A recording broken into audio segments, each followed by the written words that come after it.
రూపాయలు 561ని ఏబీసీలకు 2:4:5 నిష్పత్తిలో పంచిన సికు ఎంత సొమ్ము సికు బి కన్నా ఎంత సొమ్ము వస్తుంది అనేది క్వశ్చన్ అండి. చూడండి, సింపుల్ క్వశ్చన్ అండి ఇది. ఇక్కడ ఏబీసీ భాగాలు ఇచ్చిందండి 2:4:5. ఇవన్నీ యాడ్ చేయండి. 2 + 4 6, 6 + 5 ఎంత అండి 11. ఓకే, మొత్తం భాగాలు ఏంటండి 11. ఏ భాగాలు 2, బి భాగాలు 4, సి భాగాలు 5 అండి. ఈ మొత్తం భాగాలు ఎంత అండి 561. 561. మనం ఒక్క భాగం కనుక్కుందామండి. ఒక్క భాగం ఎంత అండి?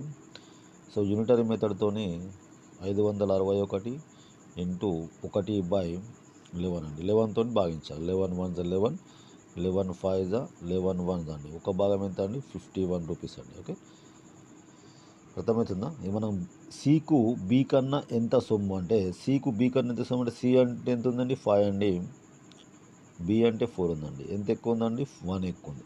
ఒక భాగం ఎక్కువ ఉందండి. ఒక భాగం ఎందులో ఎక్కువ ఉందండి? ఈ 561 ఎక్కువ ఉంది. కాబట్టి 1/ మొత్తం భాగాలు ఏంటండి 11 ఇంటూ 561 అండి. 561.